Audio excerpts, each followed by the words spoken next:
For Scientific American Science Quickly, I'm Rachel Feltman.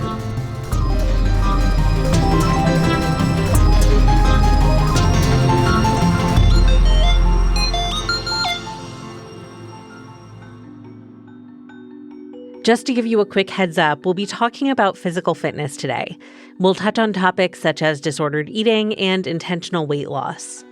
Social media is full of fitness influencers promising bikini bodies and hawking fat-burning cardio routines, especially for women and femme-presenting people.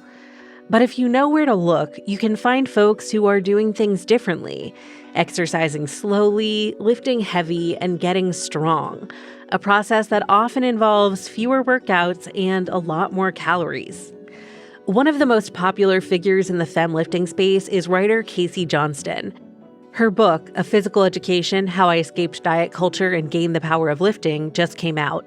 And she's here to tell us more about how strength training can change our relationship with fitness, body image, and even our own minds.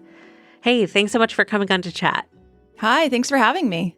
So I would love to start by asking, what misconceptions did you have about lifting and strength training before you got into it? I think a lot of the same things that a lot of people have. I thought that if I started lifting weights, it would make me bulky instantly. And I thought it was only for people who really needed to be strong, like in a professional way. Like if you were like an Olympic athlete or like an NFL running back, or you have some sort of strength-oriented job. And the other misconception I had was that muscle is always just sort of there on your body, waiting for you to lose all of the body fat in order for the muscle to suddenly show through. And I didn't know that your body can sort of consume muscle, or the amount of muscle in your body can fluctuate based on what you're doing. And it is possible to diet too much, for instance, and lose muscle mass as you do that. Yeah. So what changed your mind? The big event in my life was that I found a post on Reddit where a woman was talking about her strength training progress. And she was having what looked to me like a very sort of unusual to me at the time relationship with lifting, where she was only going a few days a week. She was eating a lot of food and she wasn't that strong. She was like strength. She was clearly not the type of person that I thought of at the time as somebody who lifted weights, but she was having a great time. She was feeling so much better. She was enjoying eating. And what was most important to me at that time was she was getting these physical results that I had always been pursuing with all of my weight loss activities, where she had lost some body fat and she was looking more quote unquote toned, as we might say. And after all my years of running and dieting, and I was putting so much into this, so many hours, so much effort, I was like, what the heck, that this lady is doing this with, you know, half the time investment. She's eating way more. She's committing all of these quote unquote sins that I thought were impossible for me to do as a woman in the world. And here she's doing them all. And not only is she doing them all, she's getting all of the results that I was never able to get. So I've been following your work for a long time, but for listeners who aren't familiar with you yet, could you tell us a little bit about the trajectory that followed after that? Yeah. After that, I decided I had to try this magical set of activities that I had no real awareness of before. And so I got into lifting weights, started eating more, and I was like, I feel like I've tried everything else. Nothing else is really clicking for me. And pretty quickly, I realized I love this style of workout. I love how I feel when I eat and then when I go to the gym and I'm fed and I have all this energy and I can do my workouts and I'm getting stronger like steadily. It just felt incredible. And from that point, after I lifted a couple of years, I started writing a column about strength training for other people, an advice column called Ask a Swole Woman. That column has been published by a few outlets at this point, and then I started a newsletter based off of that column that was a little more expansive. And now here I am. I'm writing books and writing a newsletter and talking to you and all this good stuff. You've done a lot of research on lifting, nutrition, fitness, and diet culture in general. What things have you learned that have surprised you along the way? I think the biggest surprise to me was there were so many things about my existence before getting into lifting that I thought were just sort of par for the course of human existence, where you have cravings for food, but you have to like work really hard to deny them. You have to be always pursuing weight loss in order to be healthy. And I learned that not only are those things not true, but that constant sort of chronic dieting is bad for your body in the way that your muscle can be dieted away, and that can become a vicious cycle. The more muscle you lose, the less ability your body has to burn calories and maintain all of your sort of biological equilibrium. But the harder you're going to try to lose weight because of that. So it can become this yo-yoing cycle. It's not just up and down in weight. It's that your body composition is changing in such a way that it makes it harder and harder to do each time, which is a little different than I had thought of things or how I was made to understand it, which is that, oh, you lose weight and then you gain the weight back. It's like there's a more insidious cycle going on there. Yeah. The other thing I learned, I had these cravings, and I thought just denying cravings, having to work really hard to not eat food or to really want food, be thinking about food a lot, but having to push it away was just part of how things are. Later, I learned from this experiment, the Minnesota starvation experiment is how it's colloquially known, where they put a bunch of men on a diet for a few months and found that, among other things, their mental state was very badly affected. They became really rigid, attached to rules, very fixated on food. And I found in my own experience that when I started eating more, not just like endlessly more, but a modest amount more to support my lifting, that the cravings just went away. So much of the mental difficulty that I was experiencing was likely a downstream effect of not eating enough, not sort of taking basic care of myself. And I had never really made that connection between my mental state and the sort of input of food. What do you think is missing or wrong in the way that most people frame fitness and wellness?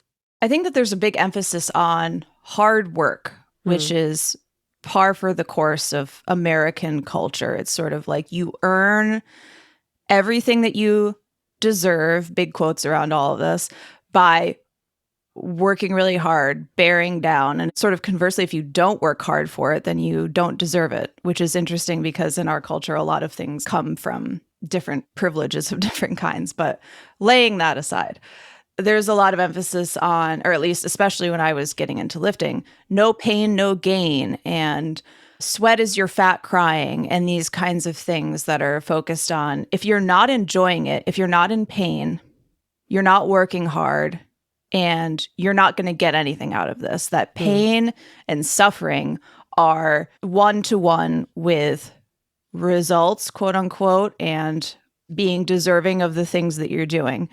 And I subscribed to this with my running, where I was always pushing myself harder and harder, running farther and farther, eventually getting into half marathons, hoping to sort of reach a point where everything was like a little more balanced, that I didn't even have to think about it all so much. And I only felt like I had to think about it more and more. When I got into lifting, I found that the workouts were such that there's a lot of emphasis in lifting on recovery. If you lift on one day, you need to rest enough the next day in order to be able to lift again the day after that. Your muscles are built in this time when you are resting, really. Your body is sort of gathering its resources, repairing your muscles, making them a little bit stronger for the next time that you lift weights.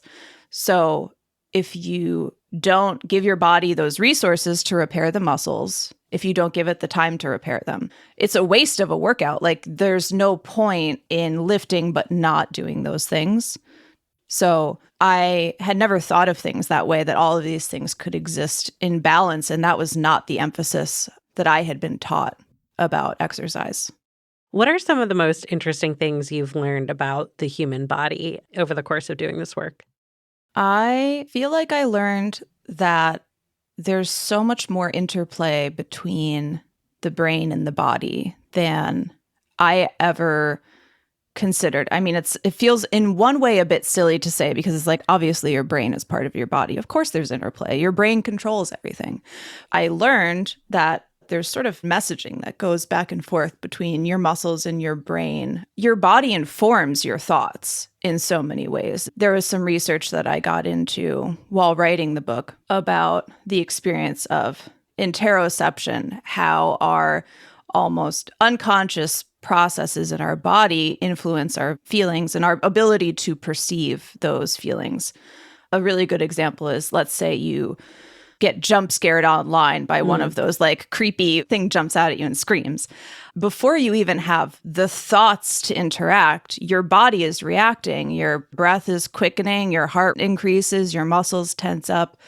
This is all feedback that gets passed back to your brain and informs your emotional state. And over time, that can become its own vicious cycle of, it's sort of how trauma happens, the interplay between your brain and your body and how you're able to perceive those signals. Or in certain cases of trauma, you learn to tune out your body because the signals are so threatening and you are kind of like, I'm not going to survive unless I sort of push all of this away and down. So reattuning to those signals is a whole process, but one that I found lifting was super helpful with, because it was this really focused, almost practice in a way that I didn't think of, where it's asking, you did a rep, you did a set, you went to the gym and you ate more. How did that feel? How does your body feel when that happens? And I was so used to pushing away how my body felt and trying to tune it out.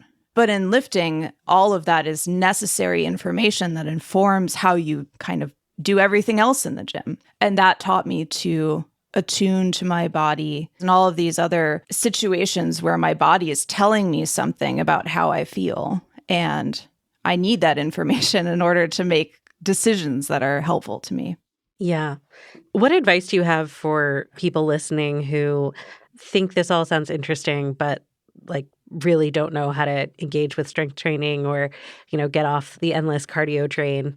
Well, I would say read my book, because it will explain all of this. I think genuinely this book is for people who maybe have never known how to approach this stuff, or even why you would bother with it if you're not somebody who is sort of oriented towards sports already.